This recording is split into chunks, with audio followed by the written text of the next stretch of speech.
Ajdodlar sizlarga klassik Singapur amaliyotini ko'rsatmoqchi bo'ldik. Demak, e'tibor beradigan bo'lsak, operatsiyani boshlayapmiz. Bizda o'rta terilar juda kam. Demak, bizda nima muammo? Barmog'imga qarang. E'tibor beradigan bo'lsak, pastda bitta skladkamiz bor, tepada bitta skladkamiz bor. Keyin to'g'riga qaragan vaqtda mana shu terlarimiz xuddi tashqarida osilib turganday ощущение beradi.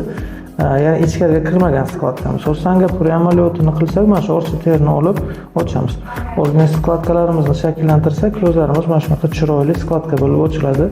Endi plus bu yerda qo'shimcha mana qarasangizlar, epikant sohamizda ham ozgina orcha terimiz bor. Mana bu teri ham olinadi va burun burchagiga bu yerga joylashtiriladi. Bu ko'zimiz shunaqa ochiladi. Hozir bir xil qilib belgilab oldik. Ochamiz, tepaga qaraymiz. Barmog'imiz. Bu yerda esa bunaqa ochiladi. Endi agar traditsion blefaroplastika qilganimizda, ya'ni orcha terilarni olib tashlaganimizda mana shu skladkalarni chuqur qilib bera olmasdik.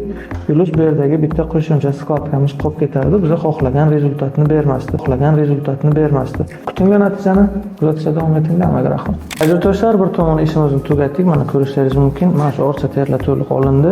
Chiroyli qilib ingichka kosmetik choklarimizni qo'yib berdik. Izlari deyarli bilinmaydi. Endi rezultatni ko'ramiz. Epikantusimiz ochildi. Chiroyli qilib skladkamizni yasadik. Tashqi burchaklarimiz ko'tarildi. Hozir ochokni hisobidan ko'zlarni ochishda sal qiynalyaptilar. Ko'z xudo xohlasa yaxshiroq ochiladi.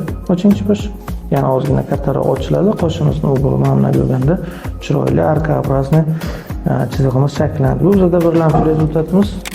Ajdodlar, Singapur amaliyotini tugatdik. Ko'rib turganlaringizdek, mana bu ingichka o'sha soch to'lasida har doim aytamiz, tikib berganimizda ko'karishlar praktik yo'q, faqat anesteziyaning hisobiga ozgina shishlar bor. Shuning hisobiga ko'zni ochilib yopilishi sal qiyinroq bo'lishi mumkin. Demak, e'tibor beradigan bo'lsangiz, chiroyli qilib aytganimizdek ochib skladkalarimizni shakllantirdik, tashqi burchaklar ko'tarildi, epikantuslarimizni ochdik. Bu bizda birlamchi natijamiz. Ertaga ochoklar ketgandan keyin ko'z